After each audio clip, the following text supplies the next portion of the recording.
The initial spark fades for nearly everyone. That magnetic pull you feel at the start of a relationship, or even in a new friendship, often dims over time. We chase after fleeting charms, perfect appearances, and witty banter, only to find the attraction evaporating when life gets real. But what if the problem isn't that the spark dies, but that we've been trying to light the wrong kind of fire? There is an ancient operating system for human character that builds a different kind of appeal, one that doesn't fade but actually grows stronger with time and pressure. It is called Stoicism. This isn't about being emotionless, it is about building something unshakable. By the end of this journey, you will have a complete blueprint of 25 Stoic standards that forge a character of deep, lasting magnetism. We will uncover how true attraction is built not on what you have, but on who you are when no one is watching. What does a truly attractive character look like to you when the performance ends? The foundation of this entire system is a single, radical idea. For the Stoics, the only true good is an excellent character. Everything else, your wealth, your social status, even your physical health, they called these preferred indifference. They are nice to have, but they do not define your worth. Think about that for a moment. The most attractive person in the room, by this ancient measure, is not the one with the perfect smile or the most expensive watch. It is the one whose inner compass points unwaveringly toward what is right. This is the bedrock of long-term attraction because it creates something rare and magnetic: trust. You cannot build a lasting connection on a foundation of shifting sand, on looks that fade, on money that can be lost, on popularity that is fickle. You build it on the granite of character. And that character is sculpted through 4 cardinal virtues. The first is wisdom, the practical knowledge of what is good, bad, and indifferent. This is the person who sees situations clearly, not through a fog of emotion or ego. They make sound decisions. The second is courage, which is not the absence of fear, but the strength to act rightly in spite of it. This is moral courage, the courage to be vulnerable, to set a boundary, to stand up for someone who cannot stand up for themselves. The third is justice, your duty to other people. It is fairness, kindness, and a fundamental respect for the dignity of every person you meet. It is the person who treats the waiter with the same respect as the CEO. And the fourth is temperance, self-discipline, and moderation. It is the mastery over your own impulses and desires. This is the person who is not ruled by their appetites, who can delay gratification, who possesses a quiet self-control that speaks volumes. When you embody these virtues, you stop performing. You simply are, and that authenticity, that integrity, becomes your most powerful feature. People are drawn to it because it is real, it is reliable, and in a world full of performance, it is profoundly disarming. This virtue is not a destination, but a daily practice. It is the choice you make when no one is looking. That quiet choice, repeated over and over, is what builds a soul that others cannot help but admire. That inner compass points toward a single, liberating question: what is truly mine to command? The second standard for lasting attraction is a ruthless focus on what you can control. The ancient Stoics called this the dichotomy of control, and it is the ultimate source of personal power. Picture your mind as a fortress. Inside the walls are your judgments, your values, your choices, your efforts, and your reactions. These are your internals, and they are yours alone to govern. Everything outside the walls, the opinions of others, the weather, the past, the outcome of a job interview, whether someone likes you back, these are the externals. They are not yours to control. Now, think about the most anxious, needy energy you have ever felt or projected. It almost always comes from clutching desperately at those externals, trying to control another person's feelings, obsessing over a specific result, bending yourself into knots for approval.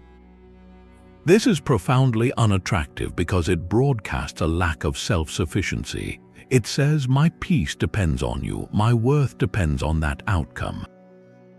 Contrast that with someone who has mastered this standard. Their attention is locked on their own territory. They prepare meticulously for the interview, but they release their grip on whether they get the offer. They express interest authentically, but do not fixate on whether it is reciprocated. They do their best work and let go of the praise or criticism that follows. This focus projects a calm, grounded confidence that is magnetic. It is not indifference, it is immense focus directed where it can actually make a difference on your own character and conduct. People are drawn to this like a warm fire in a cold room because it feels stable and safe. You are not trying to manipulate them, you are simply standing in your own power. And that quiet sovereignty, the ability to engage fully with the world while holding your inner peace as non-negotiable, is one of the most compelling traits a person can possess. It turns every interaction into a choice, not a desperate need. This radical acceptance has a name, amor fati, a love of one's fate. It is the third standard, and it transforms resilience from a grim endurance into a source of deep charisma. Amor fati is not passive resignation. It is the active, enthusiastic embrace of every event in your life, the pleasant and the painful, as raw material for your growth. The Stoics saw the universe as a single, rational, interconnected whole. Within that view, every single thing that happens to you is a necessary thread in the tapestry of your life.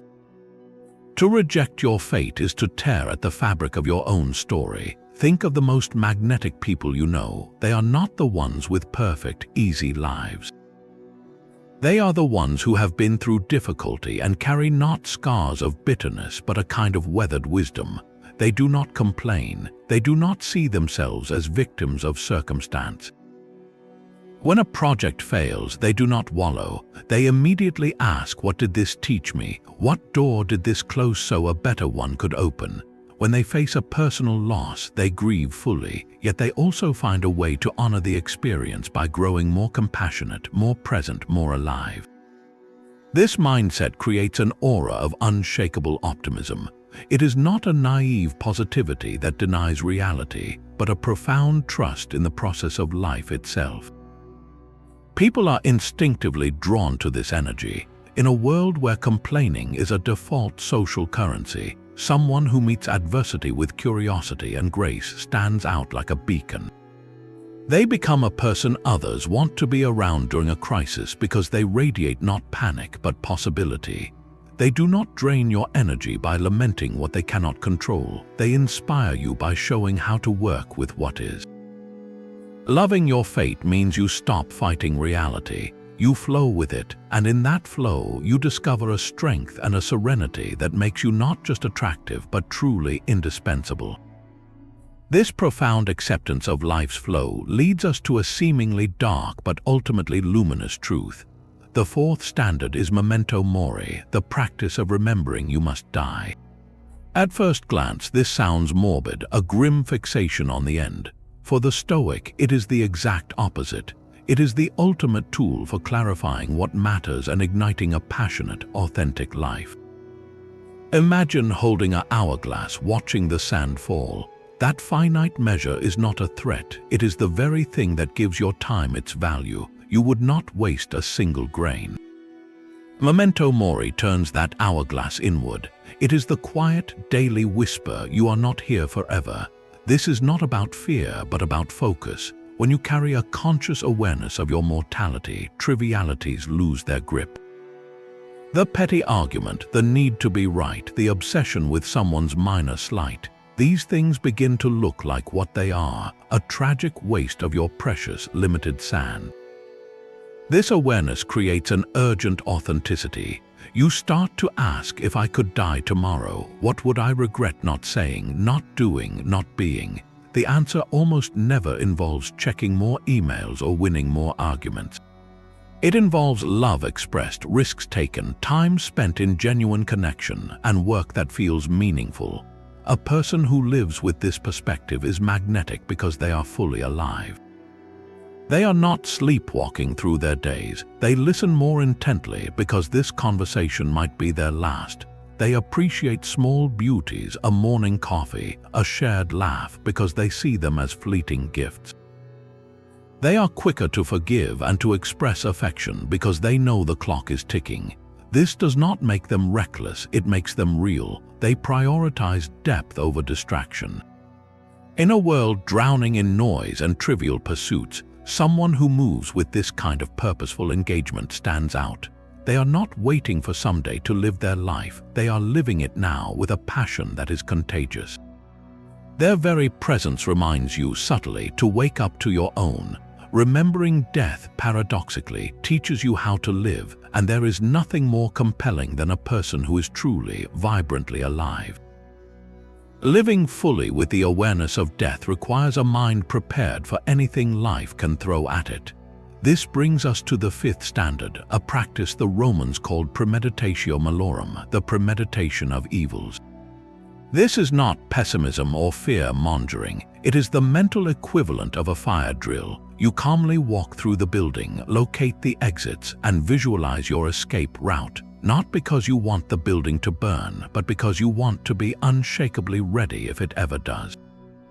The Stoic does this with life's potential setbacks. They sit down in a quiet moment and ask, what could go wrong today? What if my important meeting is cancelled? What if the project I poured my heart into fails? What if someone I trust lets me down? They do not just ask the question and panic. They visualize it in vivid, calm detail. They walk themselves through the scenario not with dread but with a problem-solving mindset. How would I respond? What would my first rational step be? What resources do I have? What virtue could I exercise here? This mental rehearsal has a profound effect. It systematically dismantles the power of surprise and fear. When a real challenge arrives, it feels familiar. Your mind does not go into panic mode because you have already been here in your imagination. You have already mapped the terrain. This builds a composure under pressure that is incredibly magnetic. Think about the most attractive person in a crisis. It is not the one who is shouting or falling apart. It is the one who is calm, collected, and immediately begins working on a solution. Their heart rate does not spike, their voice stays level, their thinking stays clear.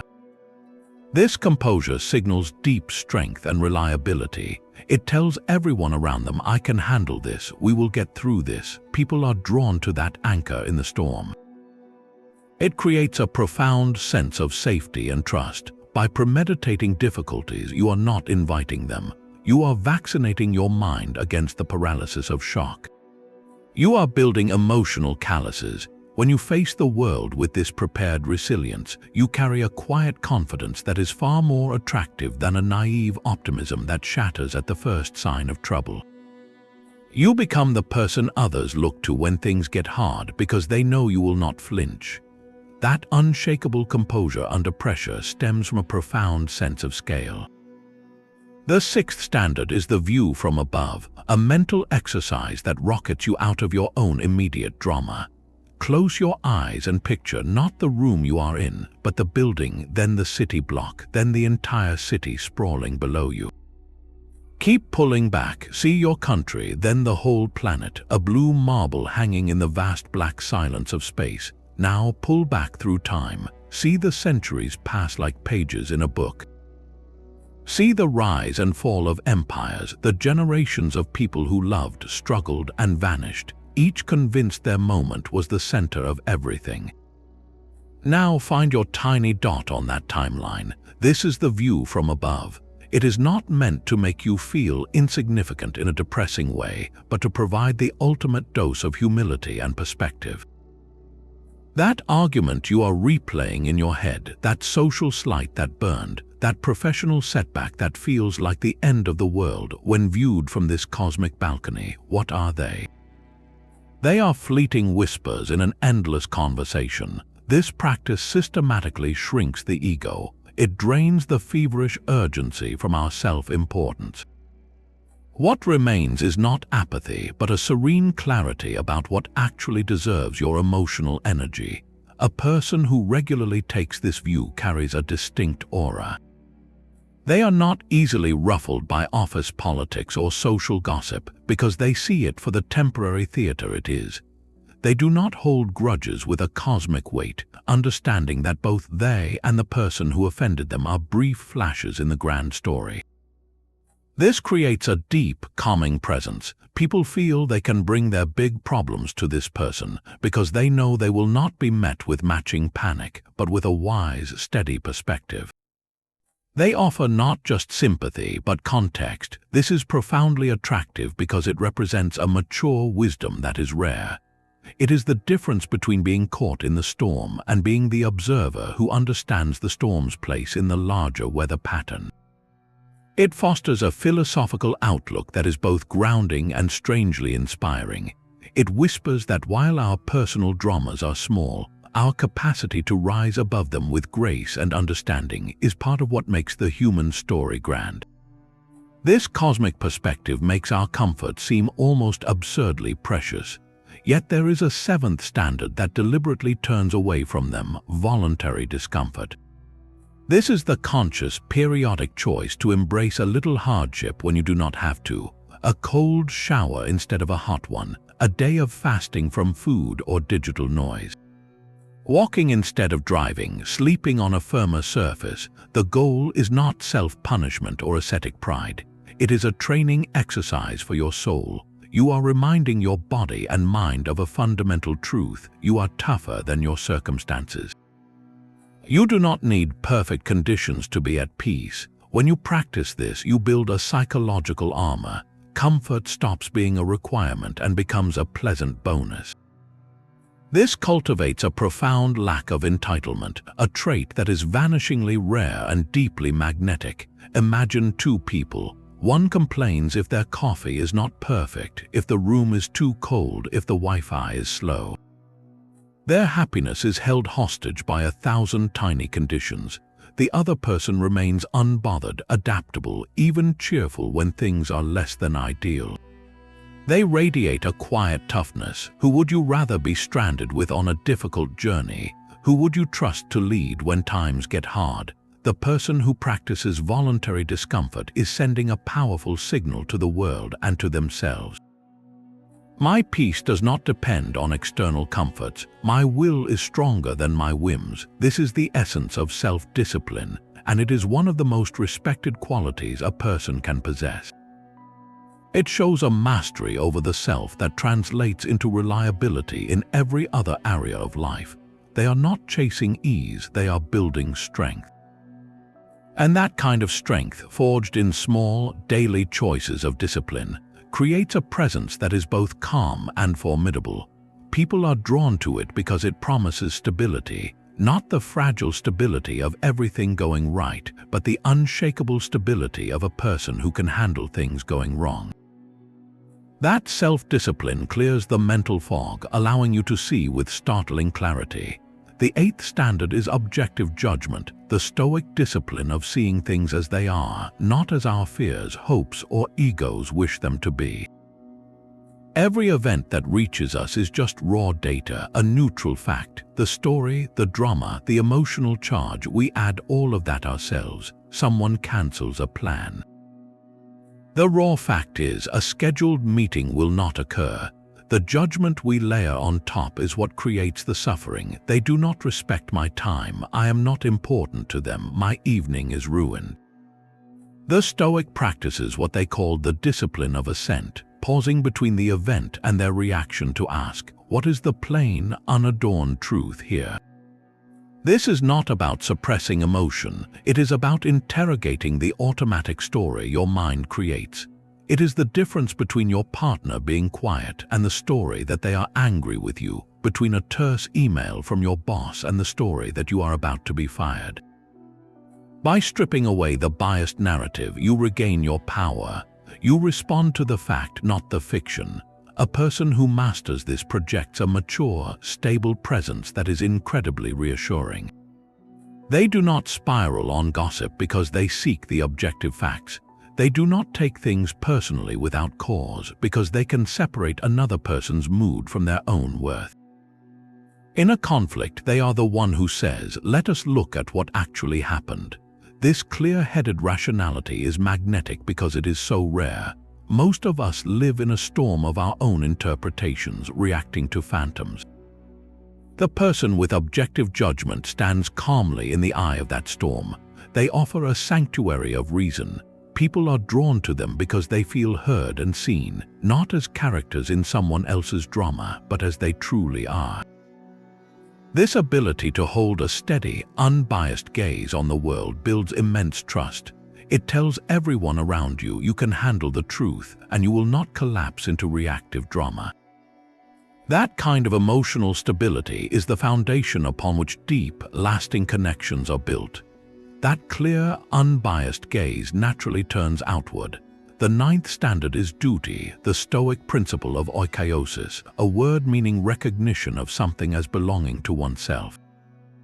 It is the profound understanding that we are not isolated atoms, but part of a living, breathing social organism. Our circles of concern start with the self, but they expand outward to our family, our friends, our local community, and ultimately to all of humanity. To recognize our connection to others is to feel a sense of duty toward them. This is not a burdensome obligation, but the natural expression of a mature character. Think of the most attractive people you know in the long term. They are not the charming drifters who live only for themselves. They are the ones who show up.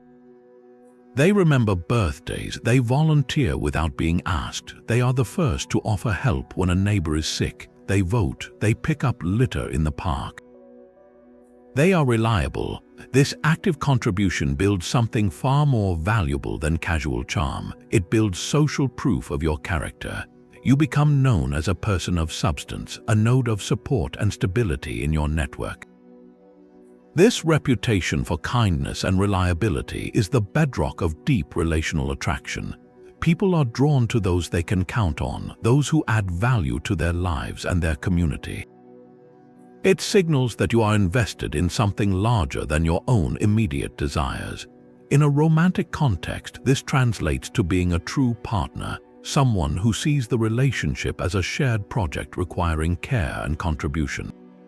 In friendship, it means being the person who listens without waiting for their turn to speak, who celebrates others' successes without envy. This sense of duty creates a gravitational pull.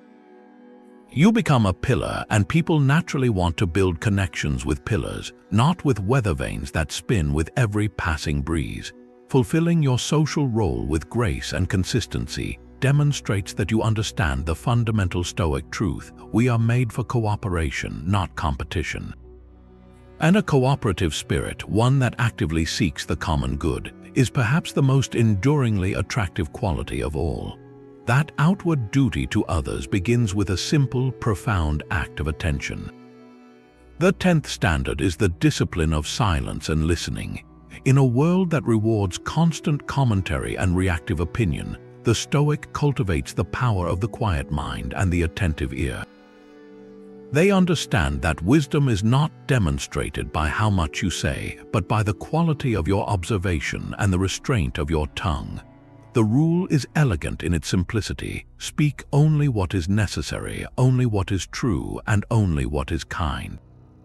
Before any word leaves your lips, you run it through this three-part filter. Is this necessary to say right now? Is it objectively true or just my biased impression? And is it being said with kindness and good intent or to make me feel superior? Most of what we are tempted to say fails this test. Gossip, unsolicited advice, complaints, boasts, clever put-downs, they evaporate before they are spoken. What remains is sparse, meaningful, and powerful. This practice transforms you into a profound listener. You become the person who hears not just the words, but the emotion and intention behind them. You notice body language, the pauses, what is left unsaid. You observe the room, the dynamics, the subtle currents that everyone else is too busy talking to see. This creates an aura of quiet intelligence and mystery that is deeply magnetic. When you are not performing, not filling the air with your own noise, people become curious about you. They wonder what you are thinking, and when you do finally speak, your words carry immense weight because they are rare and considered. People lean in.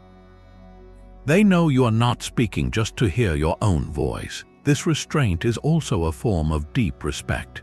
By listening fully, you are giving someone the priceless gift of your complete attention, a signal that says you matter.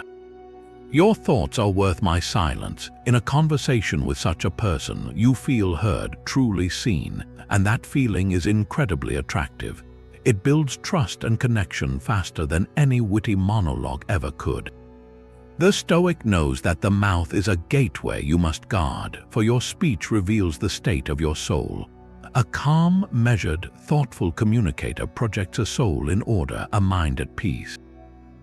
And in the end, people are not drawn to noise, they are drawn to peace. This independence from the noise of others' opinions leads us to one of the most liberating standards of all. The 11th is a practiced indifference to external praise and blame. This does not mean you become a stone, unmoved by feedback or appreciation. It means you systematically unhook your sense of self-worth from the volatile marketplace of other people's judgments. Your value is an internal metric measured against your own virtuous action, not a fluctuating stock price based on public opinion. Think of the most centered person you know. They receive a compliment with a simple, genuine thank you, but you can see it does not inflate them.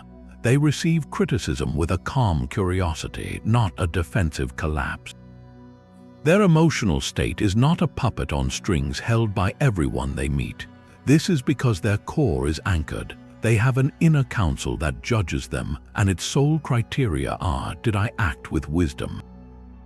Did I act with courage? Was I just? Was I temperate? If the answer is yes, then the external applause or hissing is just weather outside the window of a well-built house.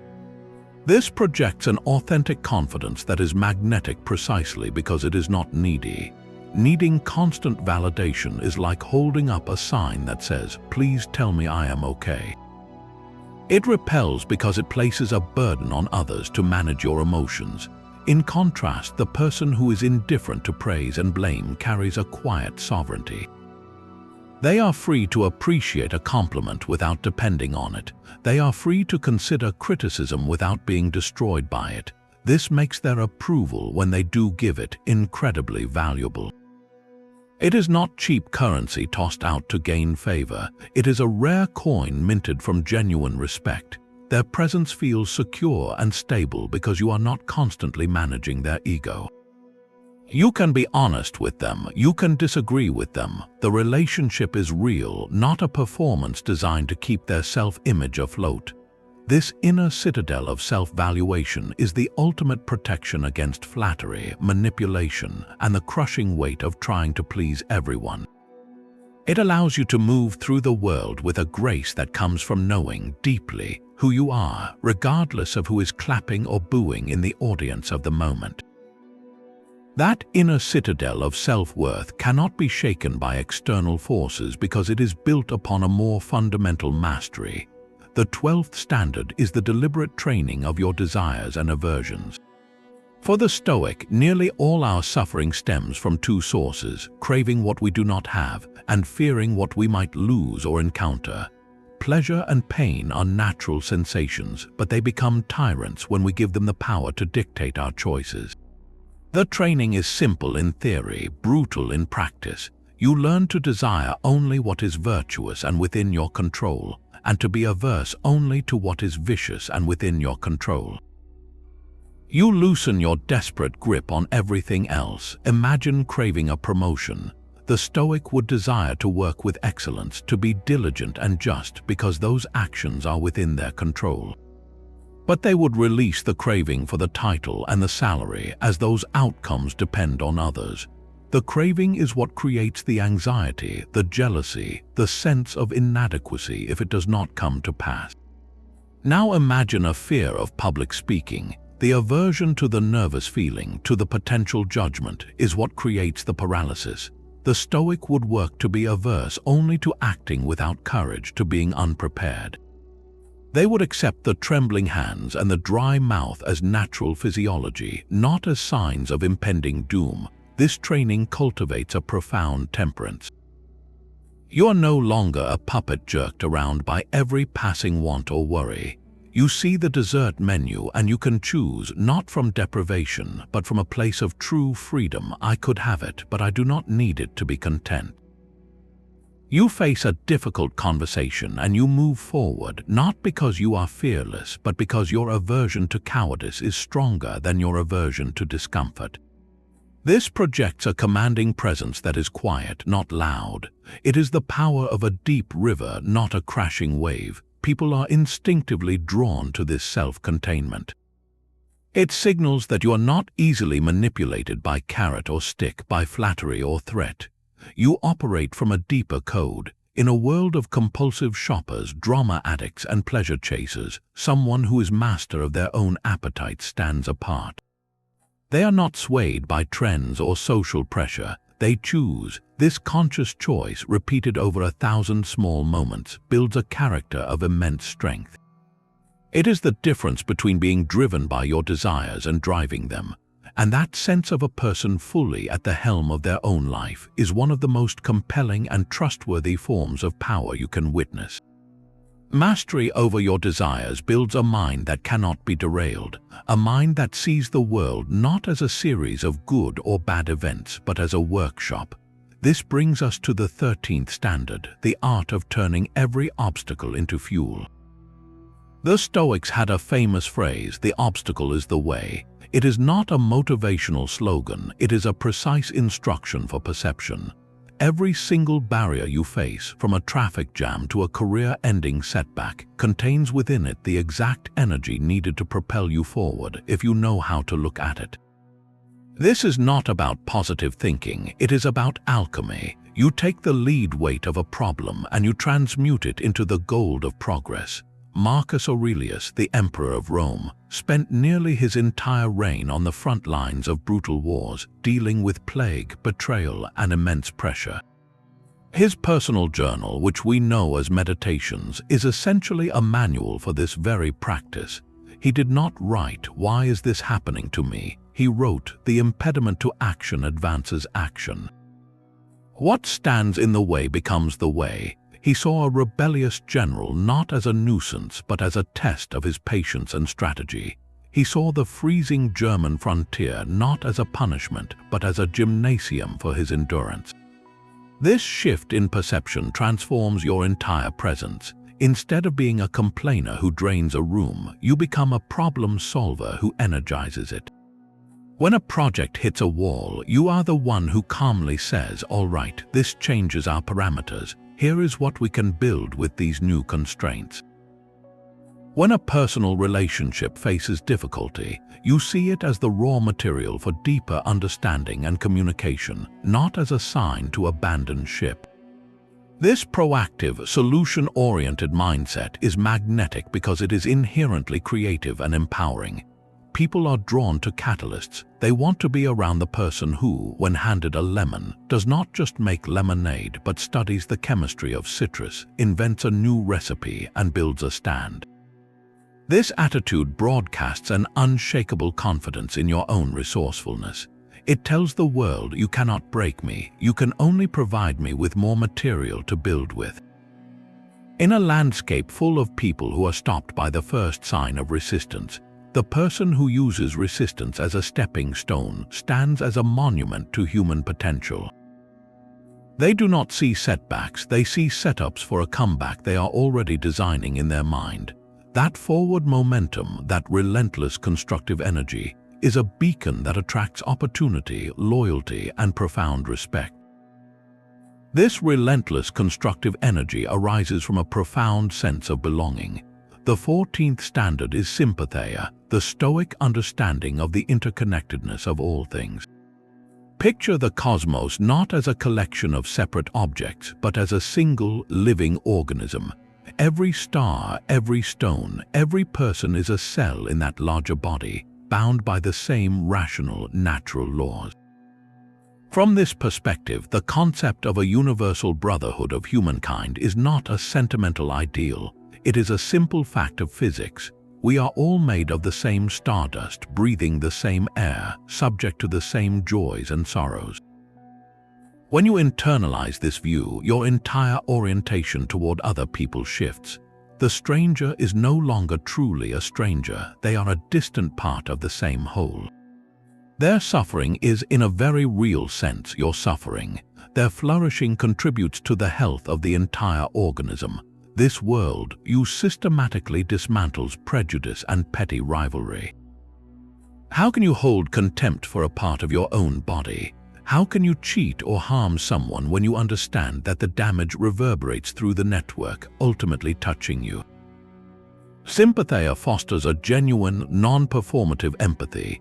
It is not, "I feel sorry for you." It is, "I recognize myself in you. I see our shared fragility, our shared capacity for reason, our shared journey under the same sky."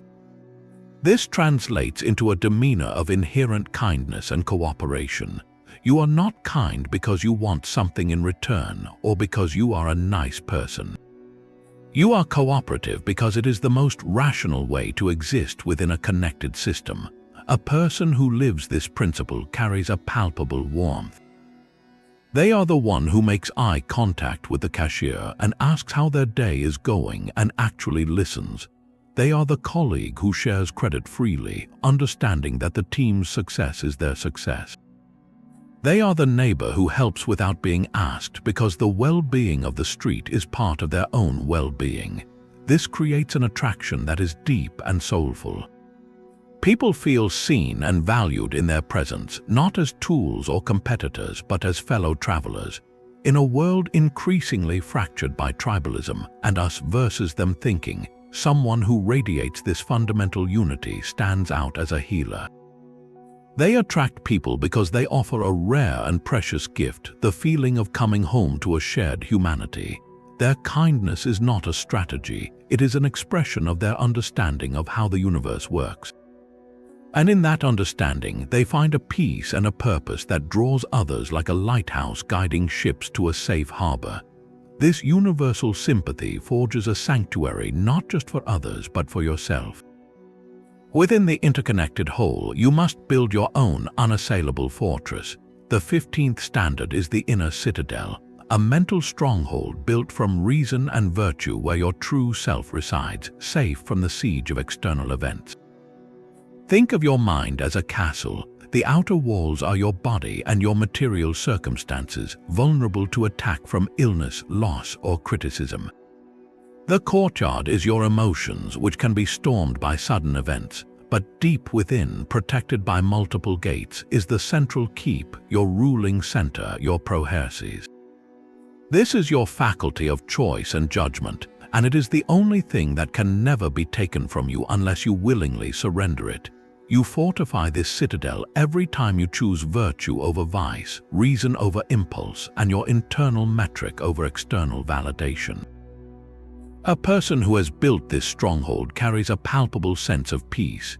They can be in the middle of a corporate crisis, a family argument, or a personal failure, and while they may feel the initial tremor, their core does not collapse.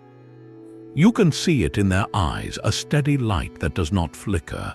They do not raise their voice to be heard over the chaos because their calm is louder than any shout. This projects a powerful self-possession that is incredibly magnetic. Why? Because it makes you a safe harbor. In a world of constant turbulence, people are exhausted by the emotional weather of others. They are drawn almost desperately to those who offer a still point in the turning world. When you are with such a person, you feel you can bring your own storms without fear of capsizing their boat. They listen without being swept away by your panic. They offer perspective without dismissiveness. Their very presence communicates, "It is okay, we can handle this. I am not afraid of your pain or my own." This reliability is the foundation of deep trust and attraction. It is not about being emotionless, but about having your emotions in the right place, as visitors in the courtyard, not as rebels who have seized the throne room. Your inner citadel is where your freedom truly lives, and that freedom, to choose your response from a place of unshakable principle, is the most compelling form of power a human being can wield. It tells everyone you meet, "I am here, and I cannot be moved by anything less than my own consent." That inner citadel of quiet strength has no need for an audience. Its actions speak from a place of pure intention, which brings us to the 16th standard, acting with purpose, not for show. This is the death of performative virtue. The Stoic does the right thing because it is right, period. The act itself is the entire reward. Whether anyone sees it, applauds it, or even understands it is completely irrelevant to its value. Think of the difference between two people who donate to charity. One posts a public receipt on social media, carefully framing the amount for maximum admiration. The other gives anonymously or simply helps a neighbor in need without a thought of mentioning it. The action may be identical, but the energy is worlds apart. The first is a transaction, trading money for social credit. The second is a genuine expression of character. This authenticity is like a scent. People cannot always name it, but they can feel it. They sense when your kindness has strings attached, when your generosity is a bid for status, when your listening is just waiting for your turn to speak. That energy creates a subtle resistance. In contrast, the person who acts from pure purpose, whose private and public selves are seamlessly aligned, radiates a trustworthy consistency. There are no hidden agendas to decode, no social calculations to navigate. You know exactly who they are because they are the same person in the boardroom, at a family dinner, and when they think no one is watching. This builds a foundation of deep, unwavering respect. It is magnetic because it is so freeing. You can relax around this person. You are not being managed or performed for. You are simply in the presence of integrity in motion. This standard asks a ruthless question of yourself. Would I still do this if I could never tell a soul? Would I still be courteous to the difficult colleague if no one praised my patience? Would I still pick up that litter if there was no chance of being seen? When your answer is consistently yes, you have unlocked a form of confidence that does not require external validation. You become a self-contained unit of virtue, and in a world saturated with curated personas and highlight reels, that kind of unadorned, unadvertised goodness stands out like a clear mountain stream in a desert of glitter. It quenches a thirst people did not even know they had, the thirst for something real. That quiet confidence, unshaken by applause or silence, reveals an even deeper strength. The 17th standard is cultivating equanimity in success and failure. This is the art of meeting the highest highs and the lowest lows with the same steady, balanced mind. It is the emotional, even keel that refuses to be capsized by either storm or calm. Most people are like pendulums, swinging wildly between the poles of arrogance when things go well and despair when they do not. A promotion makes them boastful, a rejection makes them bitter. Their sense of self is a cork bobbing on the ocean of circumstance. The Stoic, however, has built an inner gyroscope.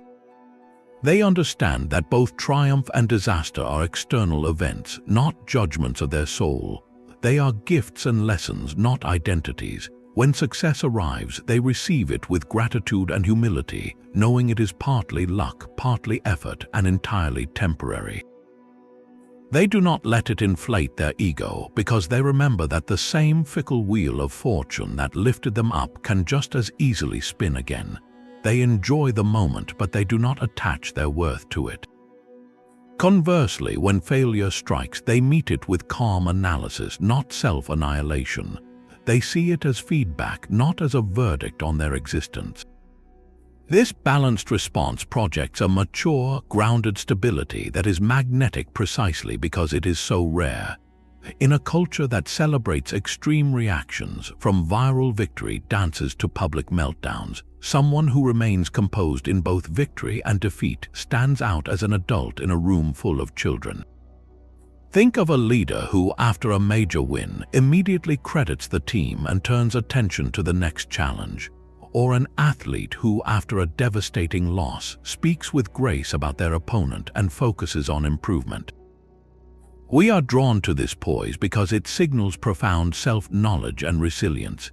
It tells us this person cannot be bought by flattery or broken by criticism. Their core is solid. This equanimity makes them a reliable partner, a trustworthy leader, and a comforting friend.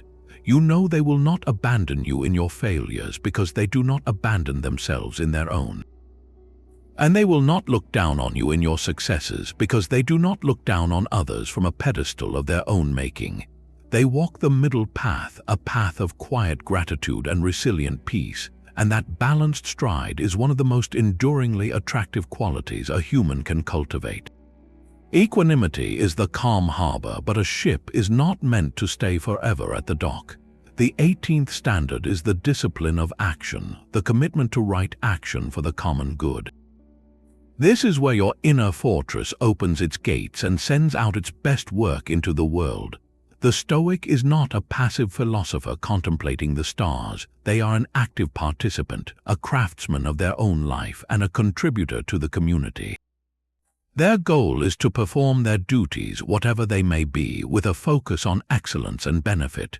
Whether you are a parent, a programmer, a teacher, or a friend, your role is a station with specific responsibilities. The discipline is to fulfill those responsibilities with skill, diligence, and an eye toward how your work serves the whole. Think of a master carpenter. They do not just hammer nails to get paid. They select the right wood, they measure with care, they sand until the surface is smooth, because they take pride in creating something that is both beautiful and useful, something that will last and serve others.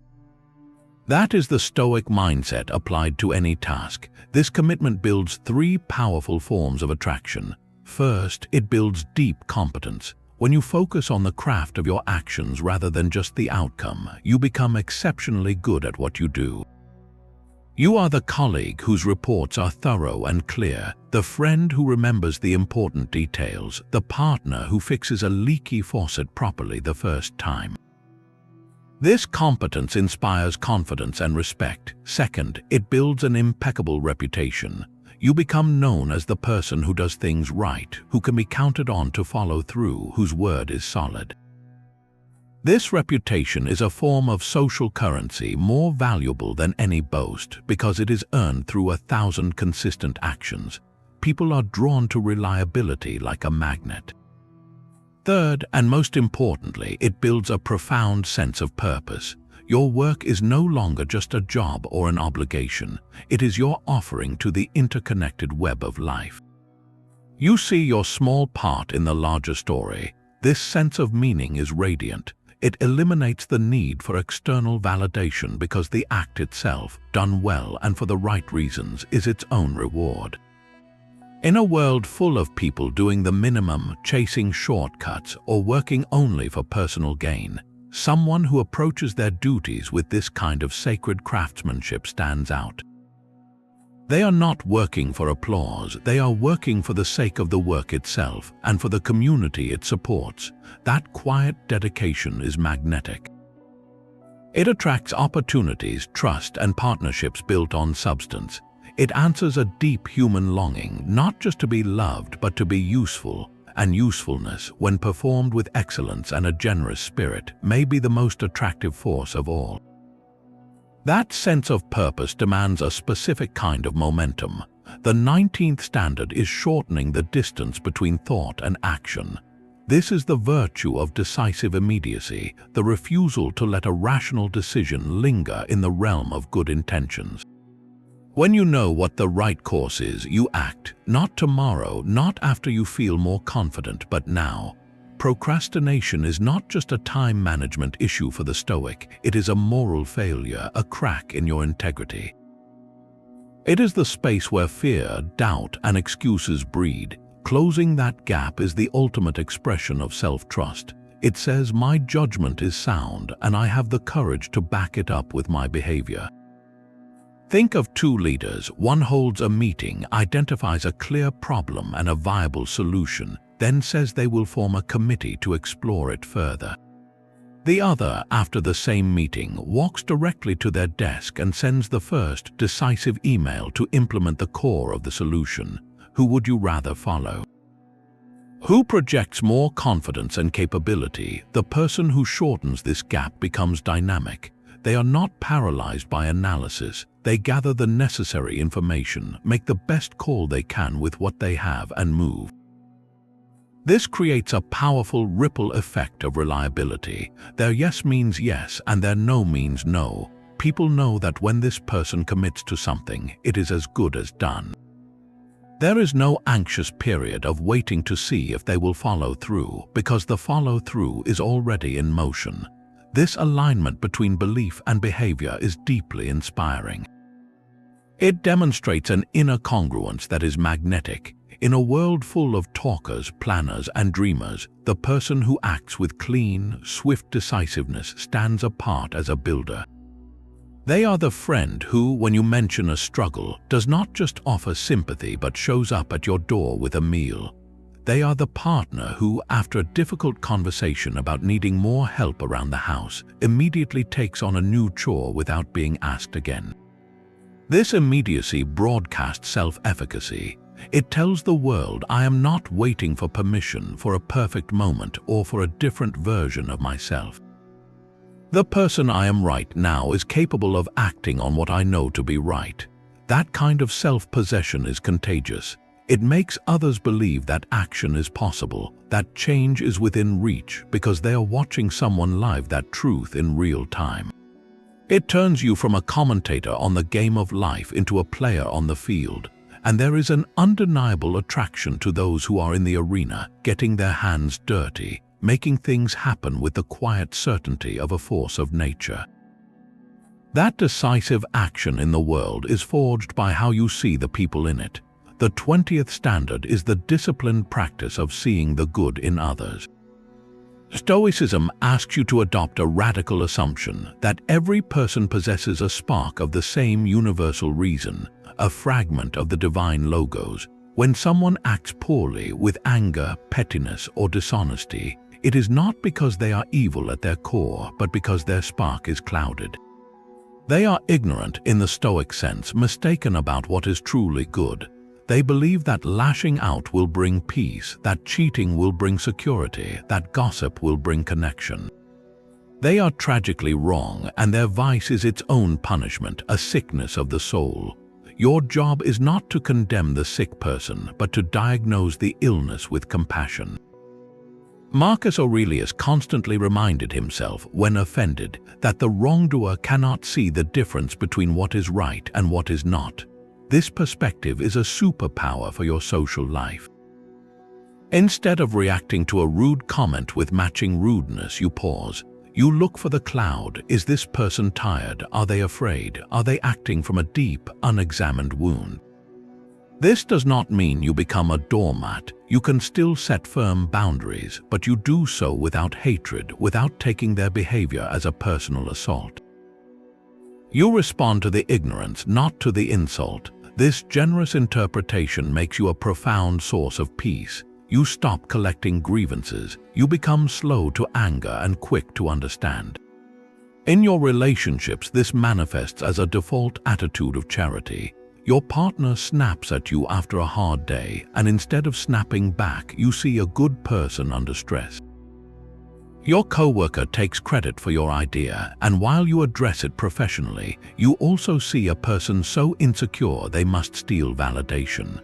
This outlook transforms you into a well of positive reinforcement. People feel seen not for their worst moments, but for their struggling humanity. They feel safe around you because they know you will not hastily judge them. This safety is magnetic. People are drawn to those who reflect back their potential, not their failures. They will seek your company, your counsel, and your partnership because in your presence, they are reminded of their own better nature.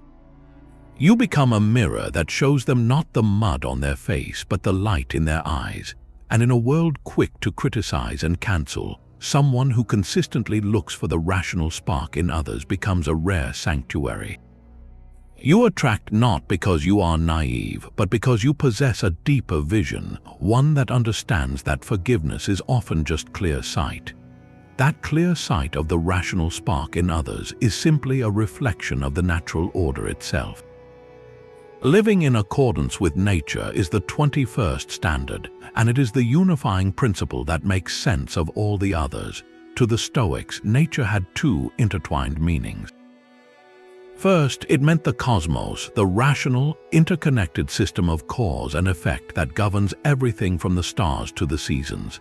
Second, it meant your own specific nature as a human being, a creature endowed with reason and social instinct. To live in accordance with nature, therefore, is to live two things in harmony, to accept the flow of external events with grace, and to fulfill your unique human potential by exercising reason and cooperation. It is the ultimate blueprint for a life of ease, not because it is easy, but because it removes all the friction of fighting reality. Think of a river. It does not rage against the rocks in its path. It flows around them, over them, sometimes wearing them down over centuries, but always moving in accordance with gravity and its own nature. A person living against nature is like someone trying to swim upstream, exhausting themselves against the current, frustrated by every obstacle. A person living in accordance with nature is like the river itself, powerful, adaptable, and moving with a serene sense of purpose toward the sea. This translates into a daily life of profound simplicity and authenticity. You stop chasing status symbols you do not need because they are not part of your nature, only part of a social fiction. You release relationships that require you to contort yourself because they violate your social nature for connection based on truth. You simplify your schedule, your possessions, your commitments, stripping away everything that is not essential to living a rational and virtuous life. What remains is not a barren existence, but a rich and focused one. You have time and energy for what truly matters: deep relationships, meaningful work, and personal growth. This lifestyle projects a wholesome and deeply appealing serenity. It is the aura of someone who is not at war with themselves or the world. They are not frantic because they are not trying to force outcomes. They are not overwhelmed because they have consciously chosen a scale of life that fits their human limits. They move through their days with a sense of flow, tackling necessary tasks with focus, then resting without guilt, engaging with others fully, then enjoying solitude without loneliness. People are drawn to this serenity like a weary traveler is drawn to a quiet garden. In a culture that glorifies busyness, complexity, and the artificial stress of manufactured drama, someone who embodies natural simplicity stands out as a haven of sanity. Their home feels calm, their conversation feels present, their very pace of life feels like a gentle rebuke to the frenzy everywhere else. They attract because they offer a glimpse of a different way to be human, one that is not about accumulation and achievement, but about alignment and peace. Living in accordance with nature means you have come home to yourself, and there is no more attractive invitation than to join someone who is truly, completely at home. This natural alignment with what is enough shatters a modern addiction. The 20-second standard is the art of contentment with enough, a conscious rejection of the endless hunger for more. The Stoics saw the relentless pursuit of wealth, status, and novelty not as ambition, but as a form of slavery, a prison of your own making. They called it the hedonic treadmill, the exhausting cycle of acquiring something new, experiencing a brief spike of pleasure, then quickly adapting to it and feeling the empty need for the next thing. Your happiness becomes conditional on a future purchase, a future promotion, a future milestone that never truly satisfies when you arrive. Contentment with enough is the radical act of stepping off that treadmill. It is looking at what you already have: your health, your relationships, your capacity for reason, the simple beauty of a sunrise, and declaring it sufficient for your peace. This is not about settling for mediocrity or abandoning goals. It is about decoupling your inner peace from external acquisitions. A person who embodies this standard carries a palpable sense of freedom. They are not constantly comparing their car, their house, or their vacation to someone else's. They are not engaged in a silent, stressful competition they never agreed to join. This absence of scarcity mentality creates a relaxed and generous presence. Because they are not in a state of perpetual want, they can truly celebrate others' successes without a twinge of envy. They can be generous with their time, their praise, and their resources because they do not see life as a zero-sum game where someone else's gain is their loss. This is profoundly refreshing and attractive in a social landscape often defined by subtle one-upmanship and curated displays of success. Someone who is genuinely content with their own enough stands out like a clear, cool spring. You feel you can be yourself around them without your own achievements or possessions being sized up. Their conversation is not a vehicle for humble brags or status signaling. They are interested in ideas, in experiences, in you. This contentment also breeds immense resilience. When your happiness is not tied to a volatile stock portfolio or the shifting sands of popular opinion, you cannot be easily destabilized by market crashes or social slights. You possess an inner abundance that no external circumstance can deplete. That kind of unshakable, quiet wealth is magnetic.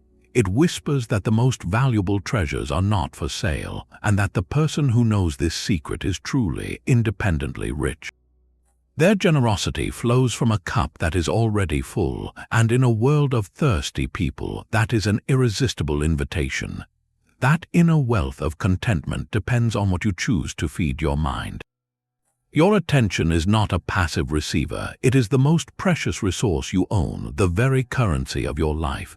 Every moment you spend it, you are trading a piece of your finite time and consciousness for something. The 23rd standard is the vigilant guardianship of that attention. The Stoics called this prosoph, a state of mindful awareness about where you place your focus. They understood that your mind is a sacred space, and whatever you allow to enter takes root and shapes your character. You would not let just anyone walk into your home and rearrange the furniture. Yet most of us let any passing headline, any piece of gossip, any stream of digital distraction march into our minds and set up camp. Consciously curating your focus is an act of self-respect and immense power. It means turning away from the trivial, the sensational, and the purely negative, not out of ignorance but out of discernment. You stop feeding on gossip because it poisons your view of others. You limit your consumption of outrage-driven news because it floods your system with anxiety over things you cannot control. You notice when a social media scroll leaves you feeling empty or envious, and you choose to close the app. This is not about building an information bubble. It is about building a mental filter. You ask, is this necessary? Is this useful? Does this help me live with more virtue or less? What you systematically exclude is just as important as what you include. This practice cultivates a deep, thoughtful mind, one that is not rattled by every cultural tremor. Your mental energy is preserved for what truly matters, for deep work, for real conversation, for creative thought, for simply being present.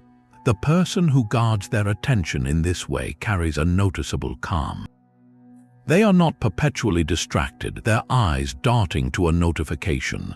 They listen with a fullness that makes the speaker feel profoundly heard. Their opinions are considered, not reactive echoes of the latest online debate. This makes your attention, when you give it, a rare and generous gift. In a world where everyone is shouting for a sliver of your focus, the person who offers theirs completely and intentionally is offering a piece of their soul. It is the ultimate compliment. It builds connections of incredible depth because you are meeting people in a space free from the static of 1,000 other inputs. Your guarded attention becomes a sanctuary you offer, and in that quiet space, true attraction, the kind built on being truly seen and known, has room to grow. That sanctuary of attention you cultivate must first be turned inward. The 24th standard is continuous self-examination and improvement, a daily commitment to audit your own soul. This is the practice that turns philosophy from a theory into a living, breathing evolution of character. The Stoics were not content with vague intentions. They believed in measurable progress. And the primary tool for this measurement was the evening journal. Each night they would sit with their thoughts and ask themselves a series of ruthless questions. Where did I go wrong today? When did I act out of anger or fear or vanity? Did I confuse what is within my control with what is not? Did I fulfill my duties with excellence? This is not an exercise in self-flagellation. It is a gentle, honest inventory, like a gardener walking their plot at dusk to note which plants need water, which weeds have sprouted, and what the soil requires for tomorrow's growth. The person who engages in this daily audit cultivates two magnetic qualities, humility and self-awareness. Humility arises because you are forced to confront your own imperfections with clear eyes, not as failures but as data points for growth. You stop pretending to be perfect, even to yourself. This makes you approachable and real. Self-awareness deepens because you become an expert on your own patterns, your triggers, your rationalizations. You start to catch the moment irritation begins to bubble, and you can choose a different path before it boils over.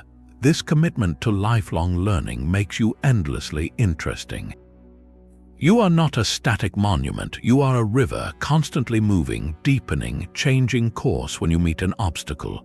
People are drawn to those who are actively growing because their energy is dynamic and forward-moving. They have stories not just of what they have done, but of who they are becoming. They can admit when they are wrong because they see error as a necessary stepping stone, not a stain on their identity.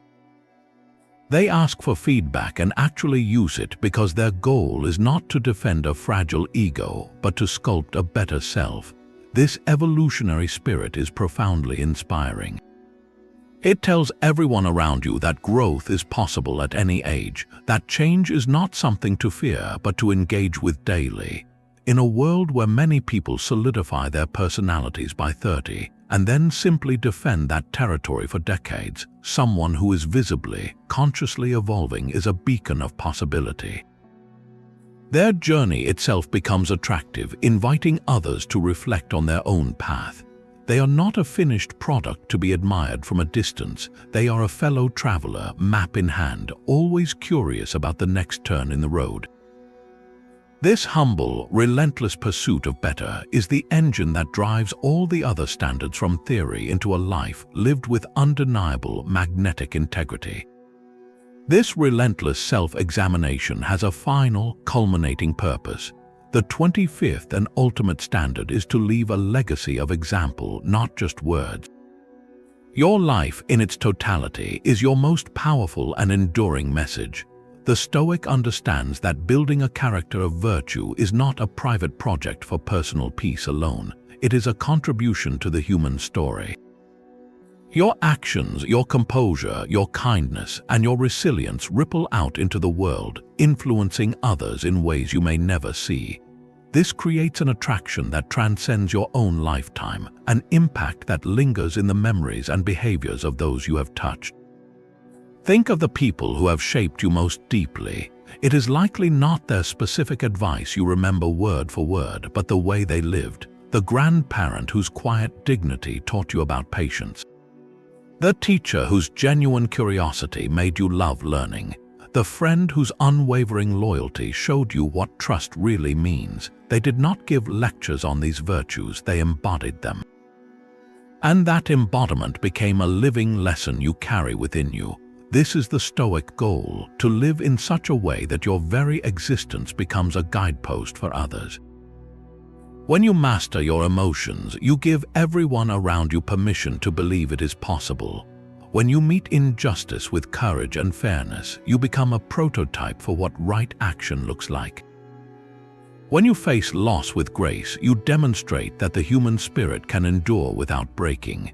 Your example becomes a silent, powerful invitation for others to rise to their own best selves. This is the deepest, most profound form of attraction there is, because it is not about drawing people to you for what you can give them, but about inspiring them to become more themselves. It is an attraction to the potential within humanity that your life reflects. Long after your words have faded, the echo of your character remains. In a world obsessed with building personal brands and digital footprints, the Stoic focuses on etching their essence into the hearts of others through consistent, virtuous action. Your legacy is not what you wrote in your will, but what you wrote in the souls of those who knew you. It is the quiet assurance that your time here made the human fabric a little stronger, a little kinder, a little more resilient. And that assurance, the knowledge that your life was a gift that keeps on giving, is the final, unshakable peace. It is the realization that the most attractive force you can ever wield is a life so well lived that it becomes a light for others, long after your own flame has returned to the cosmic fire from which we all came. This entire framework is not a checklist but an ecosystem. Each of these 25 standards feeds and reinforces the others. Your focus on what you can control builds the inner citadel. The inner citadel allows for objective judgment. Objective judgment enables you to see obstacles as fuel. Turning obstacles into fuel strengthens your resilience, which deepens your equanimity. This synergy forges something far greater than the sum of its parts, a character of unshakable integrity, resilient calm, and profound depth. This character does not seek to attract, it simply cannot help but do so. It radiates a gravity of trust, a magnetism of peace, and an invitation to authenticity that superficial charm can never replicate. Long-term attraction is not about catching someone's eye, it is about becoming someone in whose presence others feel more secure, more inspired, and more truly themselves. That is the ultimate offering of a Stoic life. The journey begins not with a grand overhaul, but with a single, quiet choice. This week, do not try to master all 25. Choose just one standard that resonated most deeply with you. Perhaps it is the discipline of your attention or the practice of seeing the good in others. Maybe it is shortening the gap between your thought and your next right action. For 1 week, make that your personal workshop. Observe the subtle shifts it creates in your energy and your interactions. We would love to hear which standard you choose. Share your choice in the comments below and let us know what you discover. If you found this blueprint for lasting character valuable, consider subscribing. We create content to help you build a life not of fleeting charm but of enduring wisdom and strength. Thank you for watching.